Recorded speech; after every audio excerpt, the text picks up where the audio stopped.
Всем привет! Ракетный удар орешником по Днепропетровскому заводу «Южмаш» на Украине продолжает оставаться ведущей темой для обсуждения не только в России, но и в мире. Но кое-что остается неясным. Почему эту атаку Россия произвела еще не до конца испытанным оружием? Насколько известно, орешник не был прежде до конца отработан на полигонах и не было точно известно, на что он способен в боевом применении по Украине. Отсюда вопрос, почему Москва так спешила. И почему для пробы орешника в боевых условиях был выбран именно «Южмаш», который в советские годы специализировался на выпуске межконтинентальных стратегических, а также космических ракет.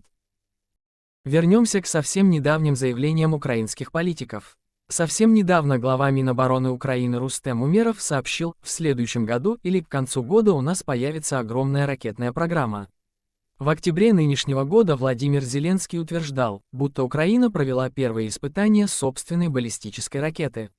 А чуть позже, 16 ноября, в интервью украинскому радио, он же заявил, что в его стране начаты испытания сразу 4 видов баллистических ракет. И буквально через несколько дней американское издание The Wall Street Journal привело важное сообщение заместителя министра по вопросам стратегических отраслей промышленности Украины Анны Гвоздяр.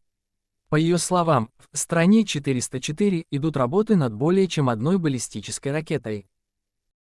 А предыстория такой успешной работы такова.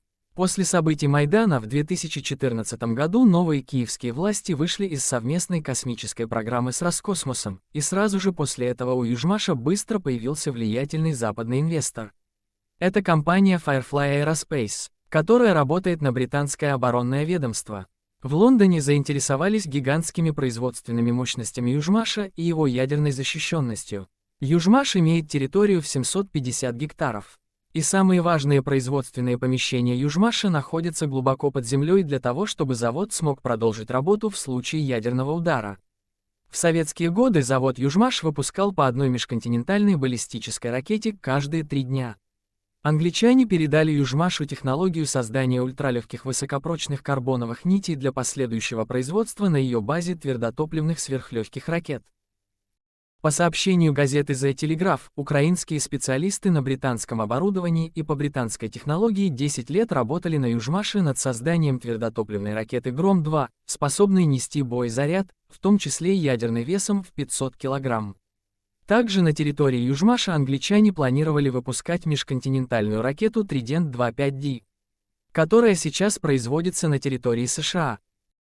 Несколько лет назад на Южмаше объявились специалисты крупнейшего подрядчика Пентагона компании Northrop Grumman.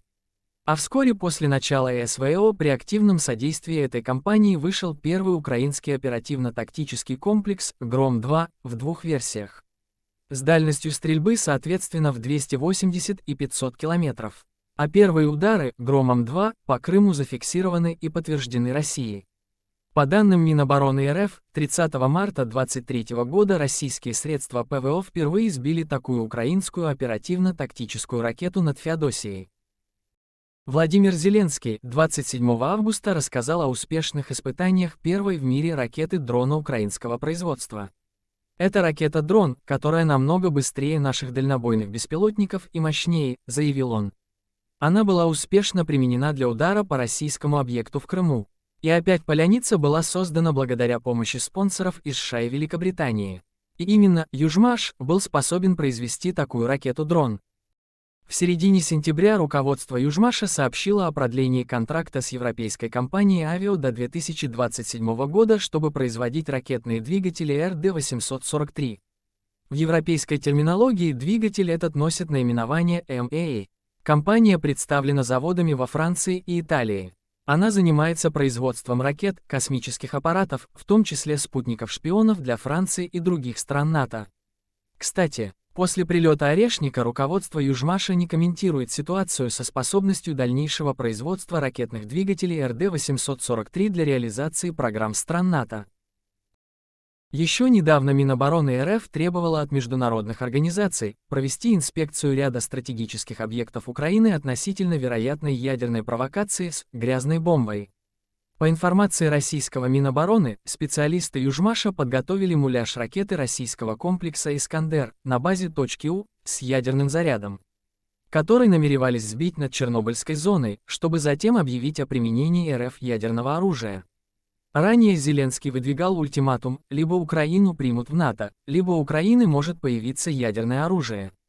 Нельзя исключать того, что ракетные двигатели на Южмаше собирались в том числе и для последующего оснащения ими средств доставки ядерного заряда.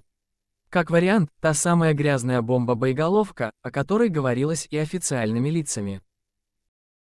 На сегодняшний день Южмаш способен производить оперативно-тактические ракеты на 100%.